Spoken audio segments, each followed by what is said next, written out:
Hey everybody, and welcome to this Liven MEGA Synthesis tutorial. This tutorial is just going to cover the pattern edit mode, or the regular mode as it's called in the manual, of the Liven MEGA Synthesis.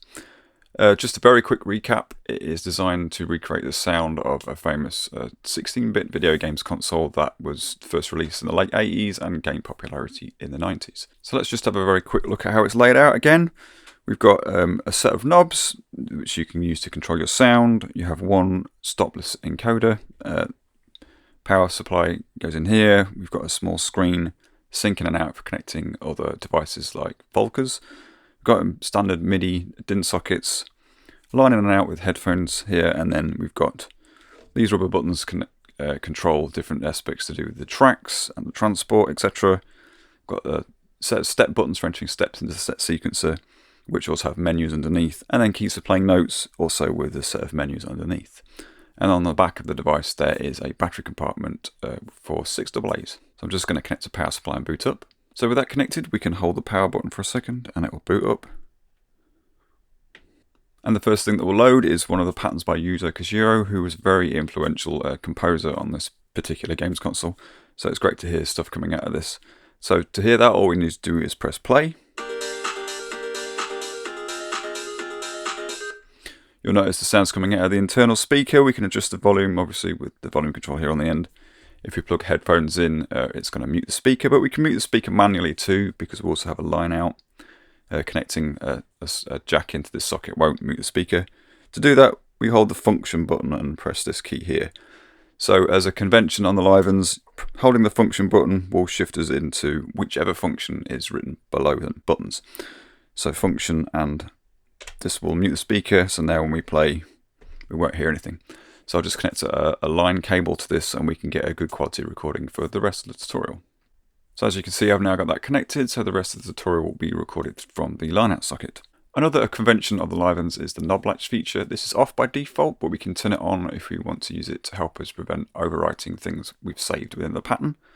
So as an example, this is the pattern we listened to earlier. Knob latch is turned off. We've got a BPM of 128. You can see the lights flashing away here to tell us this is quite fast. If we change the BPM, it's going to change immediately to its lowest setting of 40. If we scroll around, we can see the actual saved setting is 128. If I turn that back down and load that pattern back in again, then we hold function and turn the knob latch on here. So function, you can see this LED isn't lit, which is telling us it's off. Turn the knob latch feature on, and then when we move this BPM knob, it's not going to change immediately. We've got chasing LEDs telling us that the value saved in the memory is higher than where the knob is now. And then when this knob reaches 128, then it will catch and start to edit. So you can turn this on and off, and that will affect all the knobs on the system. So if you've got something saved and you don't want to accidentally catch one of the knobs and move things immediately, you can use that. So let's just load that pattern back in again, which we can do by just pressing the pattern button here and 1, so pattern 1. If we want to load a different pattern, we just press pattern and a different number across here. Or we can use the value knob to scroll through. These buttons also change the bank that we're in. So this is bank 1 all the way up to pattern 16 at the end. And then as soon as we go over, we're into bank 2 and so on, which are going to be blank. Well, some of mine won't be because I've been playing, but let's go back to pattern 2, press OK, and then press play. We can hear that one. We can also queue a pattern up to play once the current pattern ends. So if I go back to pattern 1 and then press 2 while this is playing, it'll wait for that pattern to finish and then play pattern 2. So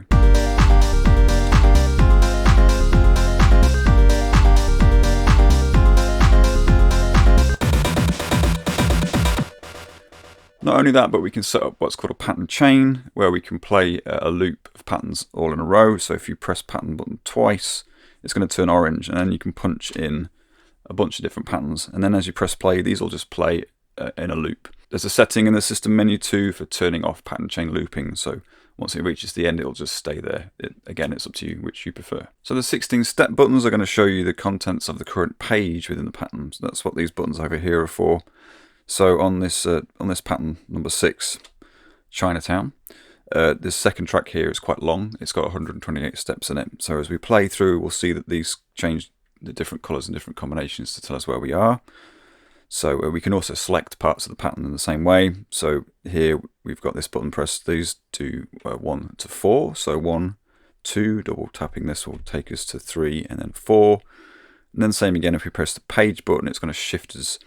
So we're on page 5, 6, 7 and 8 like that. So as we can see, when we press play, these will change in the same order.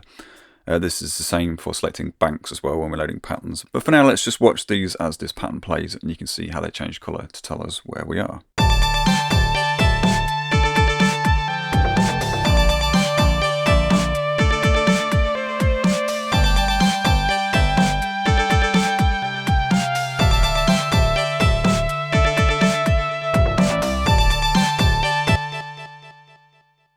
So there are 128 pattern memory slots in the Liven MEGA Synthesis, broken down like this. So there's 6 tracks within each of these patterns, each containing different sounds, and every time you load a new pattern, it's going to change the contents of these tracks.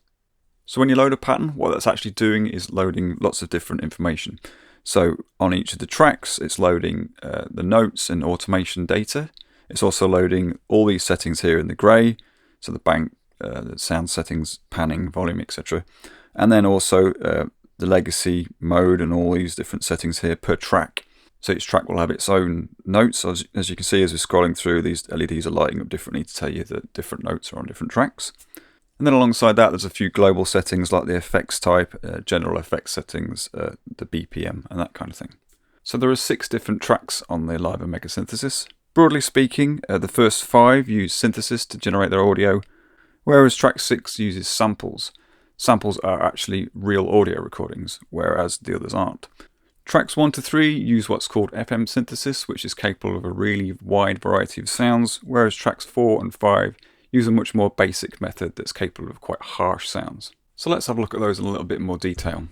There are 3 FM tracks here, 1 to 3. These all have access to sounds that are created using the 4 operator 8 algorithm engine inside that models the YM2612. You have 2 PSG tracks. These are capable of sort of chiptune type sounds, producing square and noise for percussion, and then you have a PCM track on the end. On the original hardware, the PCM track would only be monophonic and would steal channel 6 away from our FM side. But here we have 6 voices freely available across these 3 tracks for our FM.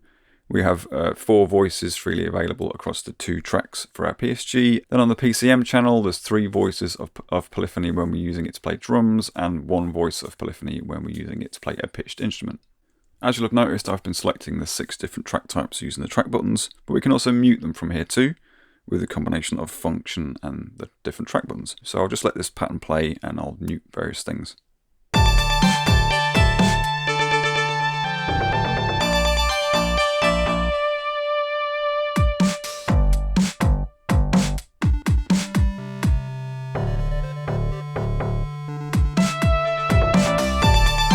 This is the default mute mode on the Liven MEGA. This mutes the actual sequence data, unlike the older Livens.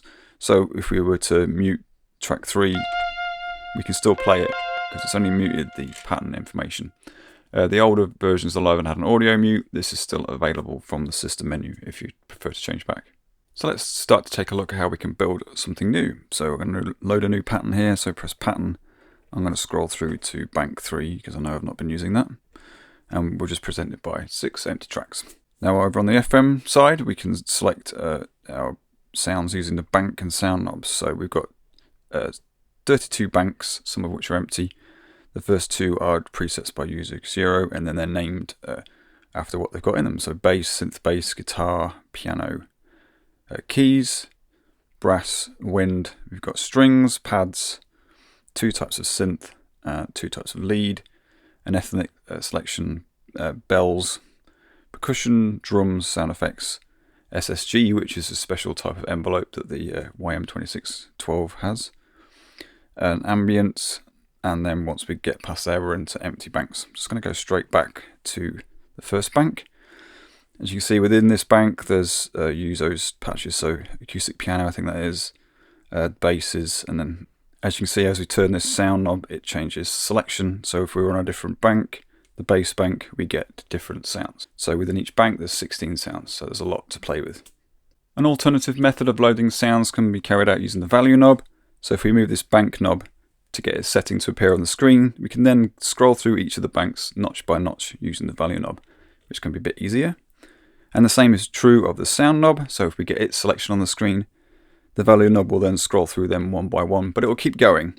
So it will just go through every single preset on the whole system, which can be a lot easier to find what you're looking for if you don't know what bank it's in.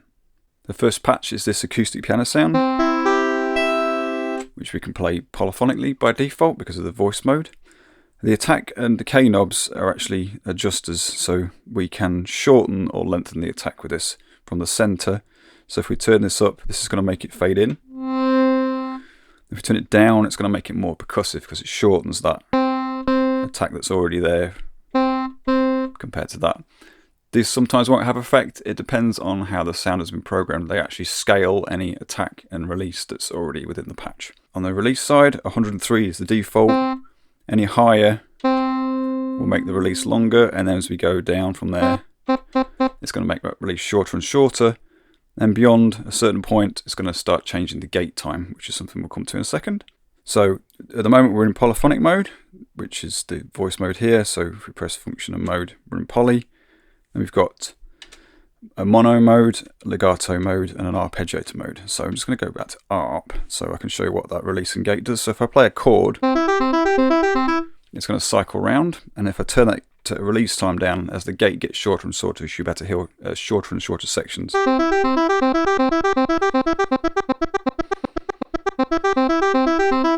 So this is true within the ARP, and it's also true within notes programmed into the sequence as well. So if you want really short steps in your sequence, you can turn that release and gate knob down. Each of the voice modes has a parameter we can alter, and within the arpeggiator, that's the arpeggio type. So voice and adjust here will change that. So by default is up, and then as you scroll through, we've got lots of different types.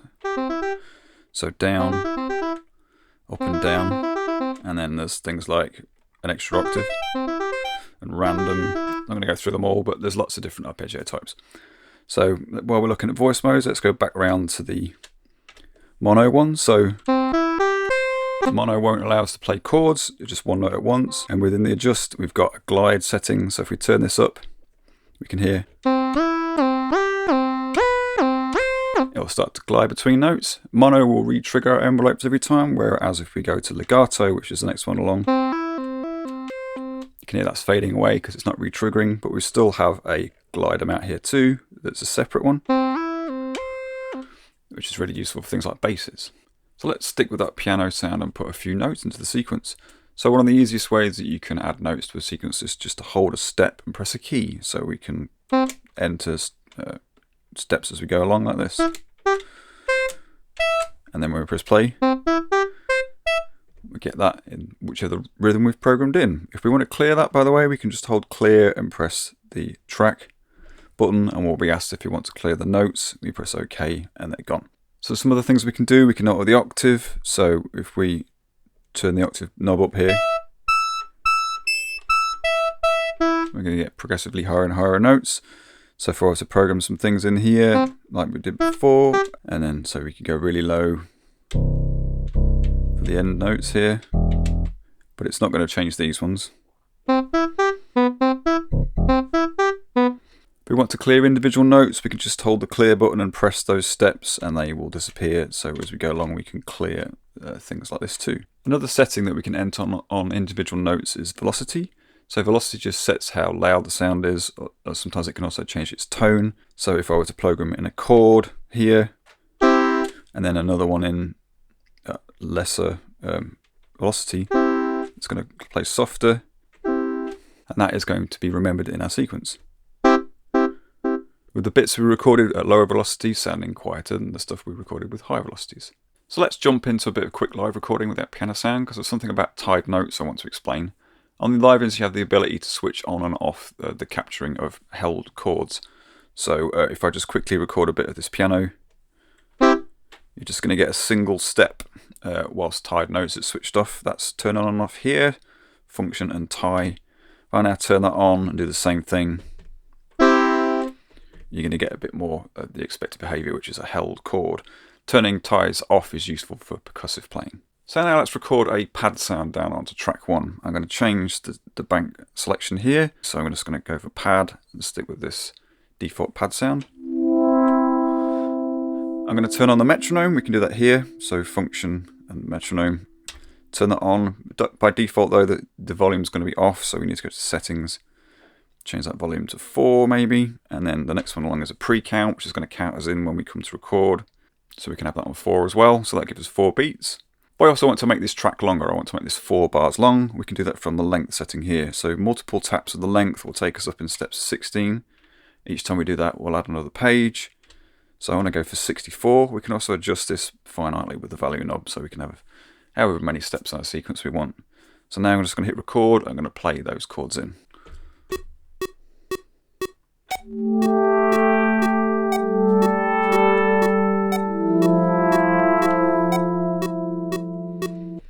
And now we can turn off the metronome and hear that back.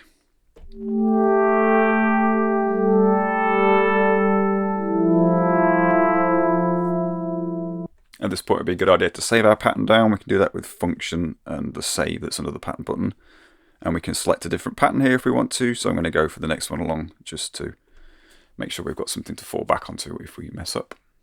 So now we've got our sequence recorded down. We can do things with it. We can change the sound if we wanted to. So this will play back differently. We can alter the panning left and right in the stereo field. We can alter its level relative to the other tracks. And we can also transpose the sequence. If we do this while it's playing, it's only going to actually take effect once the pattern starts over. But if we do it with it stopped, the change is immediate. So that's down, and then we can turn it up. We've got an octave adjustment either way. This doesn't alter the transposition of the keyboard, this just changes the sequence. Also at this point, if we decide we want to completely clear the pattern and start over, we can hold clear and press pattern, and that will wipe everything. So now we're back to that piano sound. I'm just going to load that back in again though, because we saved it, so we've still got our work. So let's move on to track 2. I'm going to load something as a lead sound. I'm just going to pick one of the synth tones, something nice and basic, so we can hear some things that are going on that I want to demonstrate. So another thing that we can do to spice up our performance, or just as a sound design technique, is to use an LFO. On the Mega Synthesis, this is called sweep because this has 2 functions. We can use it either as an LFO or as a sweep envelope. By default, a sine wave LFO is selected, so if we hold a note and turn this range and speed up,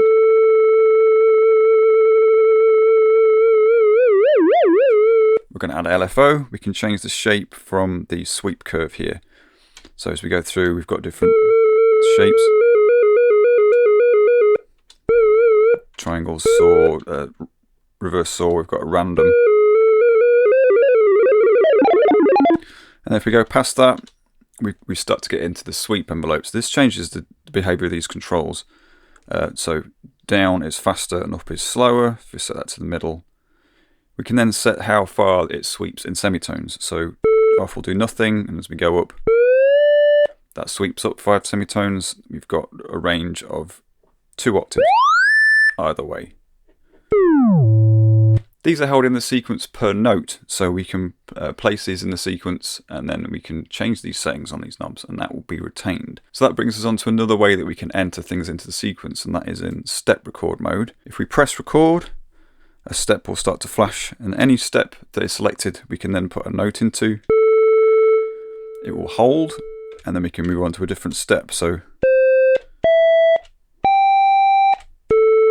similar to the way we did it before, we can enter notes into the sequence.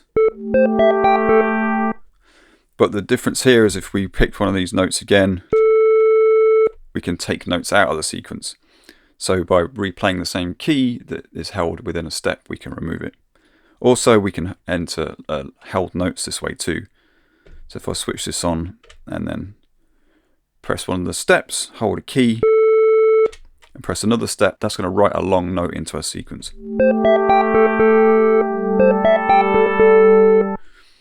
And like I say, if we use that sweep function, we can add sweeping notes into parts of the sequence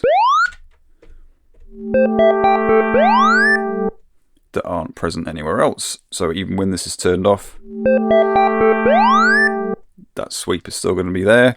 We can even switch back to an LFO.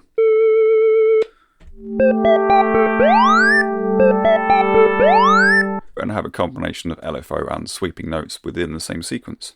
Something that's related to step recording is the auto step feature, which you'll find in the system menu. So I'll explain some of these settings later, but if you scroll through with function and system until you get to a step and turn that on, we then do the same thing. If we press record, press a key, it's going to move automatically on to the next step.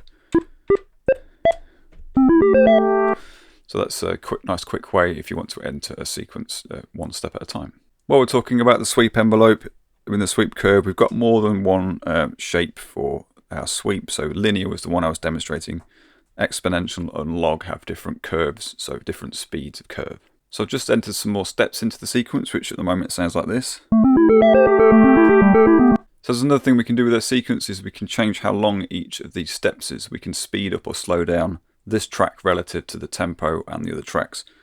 So if I just tap this note setting here, you can see one step equals 16th note. If I turn that up, this sequence is going to go twice as fast compared to track 1. Or we can turn it down. We've got lots of triplet and various other settings. So an 8th note will be half as fast as 16ths. We can take it all the way down to 1 bar per step. So each one of these is going to take a bar to play. So we can have 120 bars in our track if we really wanted to go super slow. Just putting that back to 16ths though, there's another thing we can do. We can add swing. So this will delay every even step. We can have swing turn all the way up to a maximum of 75%. So it will sort of give you a bit of a shuffle to your rhythm. So we add swing with function and swing. So if I just do that while it plays, you'll be able to hear the difference.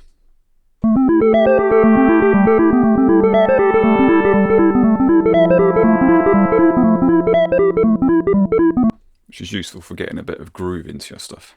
So I've just changed the sound on track 2 and added in another little sequence. Something we can do to spice up our sequences is add some effects. This is not something that was possible on original hardware, but we've got an effects block here. So as I play this, I can dial in some effects on track 2, and that's going to add some reverb.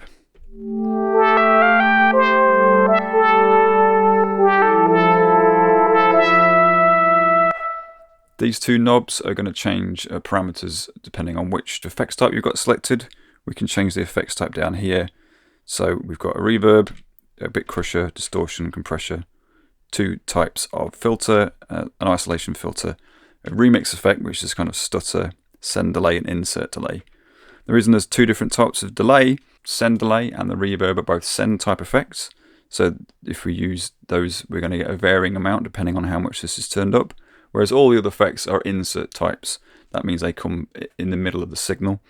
So as soon as this is any more than 1, that is going to go straight through that signal. So like a distortion, well, it is an insert type effect. So that doesn't have a varying amount. So if we select that, send delay, and then we can alter these knobs and just see how that affects our sound.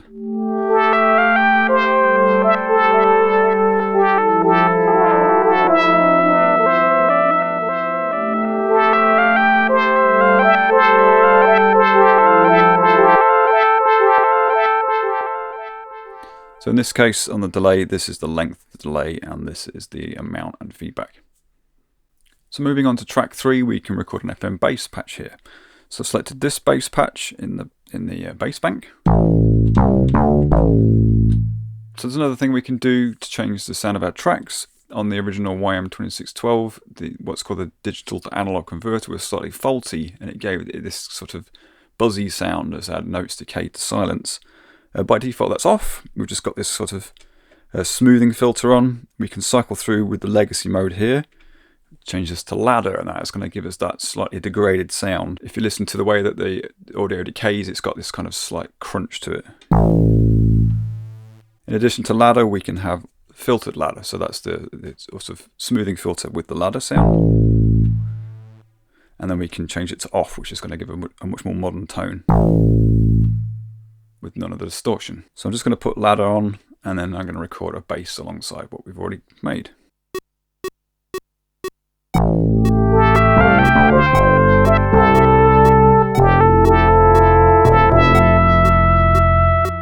So moving on to the two PSG tracks, the control over these is broadly similar to the FM tracks, apart from some changes to the top knobs here.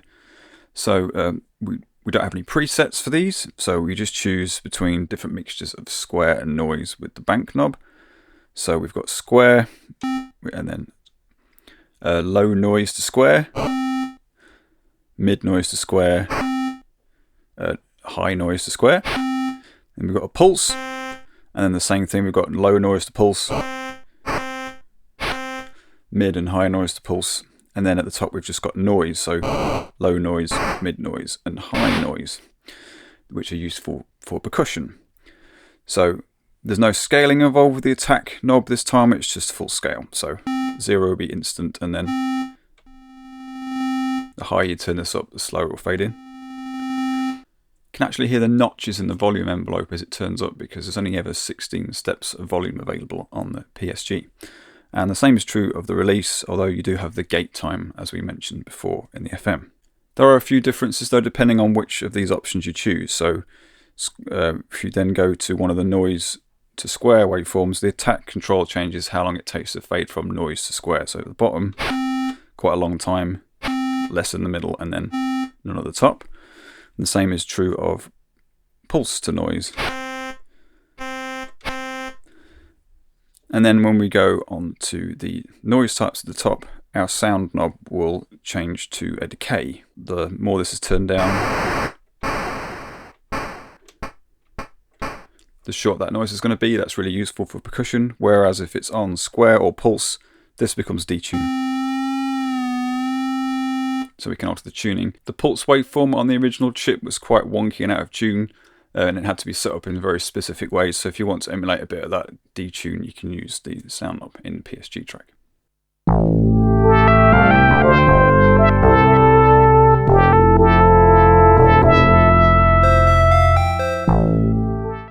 So the last track type is the PCM track. This is a sample track. On the original hardware, it would have used one of the 6 voices available on the FM chip, but on this, it's separate. We get 3 voices of polyphony when we're playing drums and 1 when we're playing a sampled pitched instrument. So by default, it will play drums. It does this by chopping up a sample into multiple parts. There are lots of sampled kits available. The first bank has really degraded kind of game sounds, recorded at a really low quality, whereas the rest of the kits on the system are recorded at a higher quality and are much more like a standard drum machine. These are all going to be 8-bit sounds, so the tails of sounds will be a bit degraded. And we can make them even more degraded if we switch the legacy mode into 4-bit. This is something developers had to do on the original console to save space on the cartridge. So I'm just going to go through and paste some kick drums in. So let's choose this kit. We can use the methods that we've shown before, so I can just put a 4/4 beat in. Now we've done that, if we want to copy that without having to write all those kick drums in again, we can do that quite easily. Hold function and press length. If you keep function held and turn the value knob, that is going to duplicate that. So we now have 2 pages with kick drums in. We can add to. That makes it a lot easier to build things up without having to repeat yourself constantly. Like almost everything I've shown so far though, that's not just for the drum tracks, you can use that to duplicate other tracks, anything you've recorded so far. So I'm just going to add some more cymbals over the kick drums. I can use that tied note method that we had earlier on, so I'm going to do that and that. She'll add some cymbals in those places. See the same thing here. And then maybe let's put some snares in. So I want a snare maybe on step 7. Let's put one on 11 on the second page.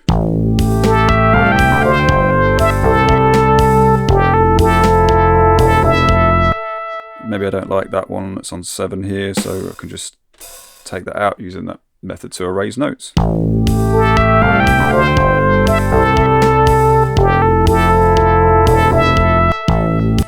So you can build up polyphonic tracks and you can add and remove drum hits as you see fit. It's not sounding particularly video gamey though, so I've decided I'm going to change that kit. So I'm going to drop it down into that game bank again and select this one at the top here. So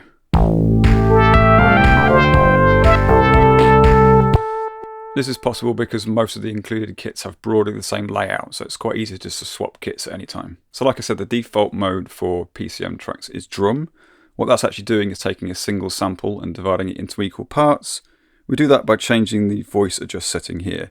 So depending on where this is, that tells it how long one of those hits is, and then it will spread the rest across the keys. So if we make adjustments to this, we can change the way the sample is chopped.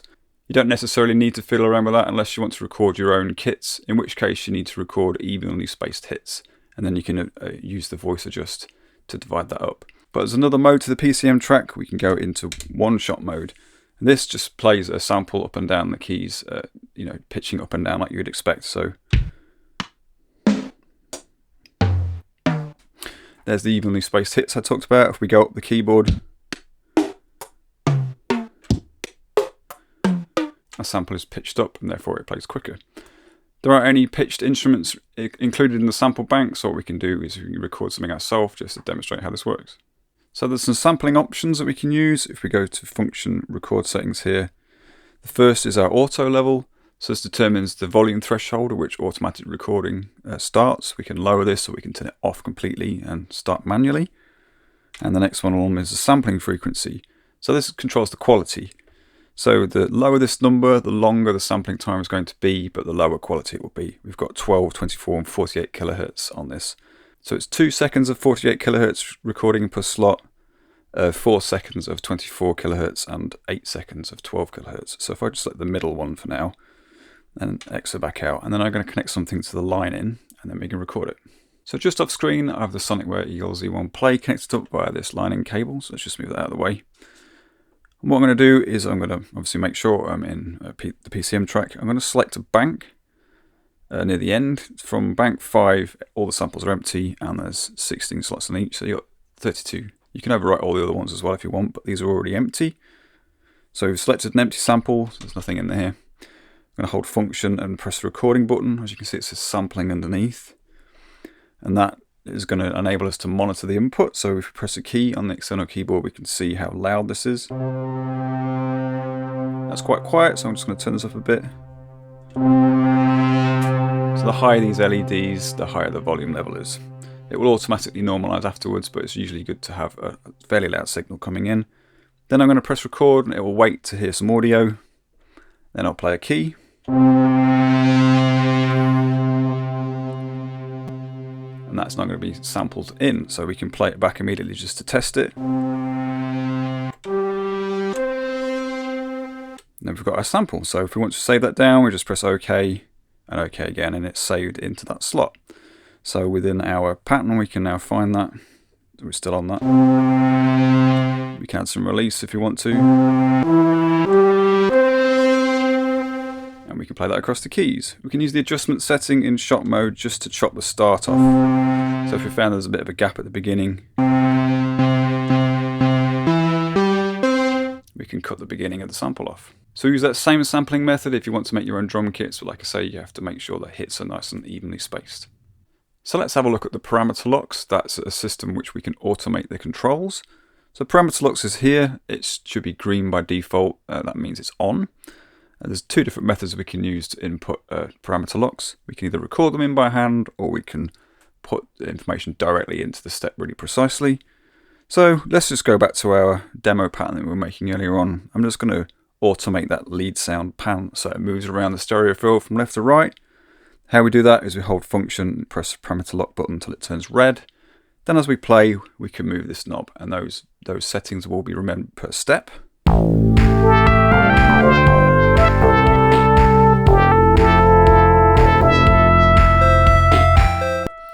Then we can leave it red, or we can go back to it being green, and that will just play back those pans.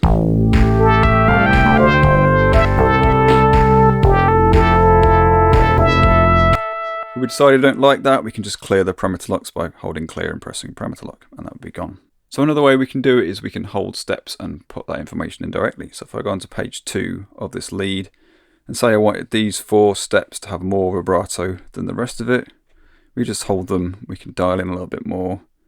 Let's make maybe 25. Let's do them up here as well, just so that we've got something else we can listen to when it gets there. Now as those steps play, there'll be more vibrato.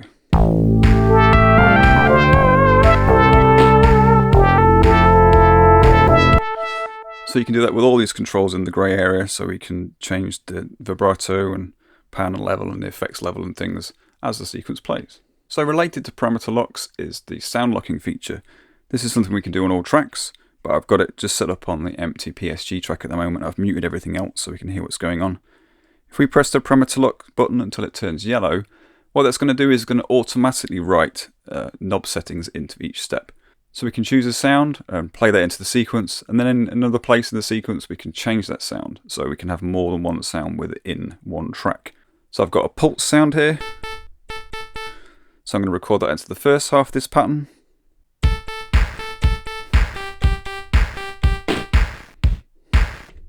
So sound locking was turned on, so that will automatically have created parameter locks to make sure those steps play with a pulse. Now I can change it to a square, and I can play that in the second half of the sequence.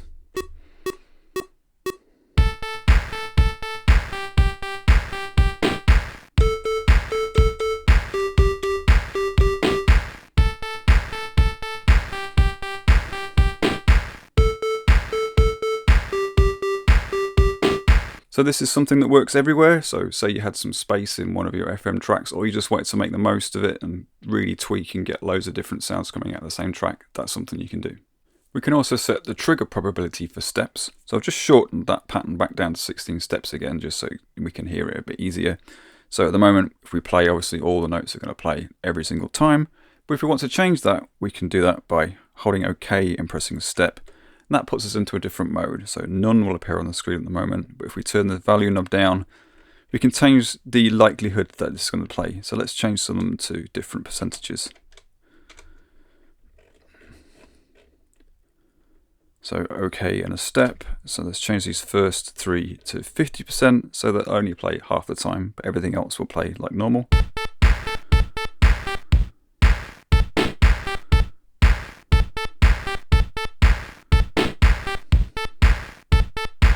So obviously it's completely random, and you can set the percentage all the way down to 25%, beyond which it will wrap back round to 100.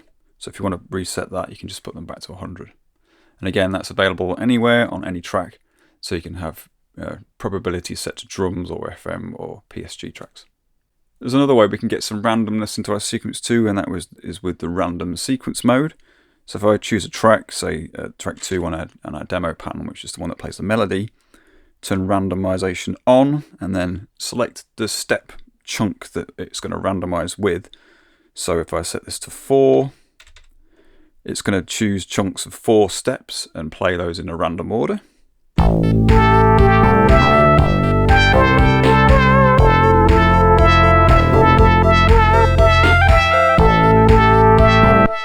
can be really useful for getting some really interesting generative stuff going. Randomization is turned on and off globally, but we can set the step chunk per track. So if I change this random step to 2 on the PCM track, that's going to choose lumps of 2 and play them in random order.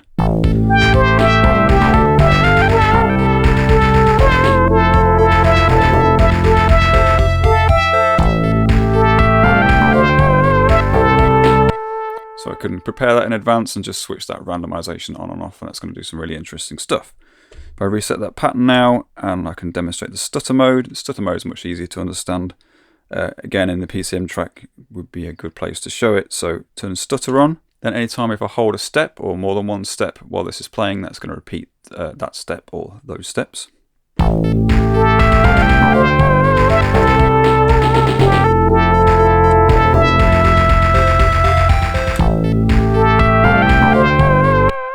So that's quite an easy way to get an extra level of performance going. So nearly done. There's just a few extra things I haven't talked about yet. We haven't talked at all about the FM edit mode. That's going to come in the next tutorial. There's an overlay that goes over this that enables us to edit the FM sounds in great detail. We've talked about record settings. We've got copy and paste functions here. These can be used to copy whole tracks between each other. Or when you're in step record mode, when the record button is lit, you can use it to copy individual steps.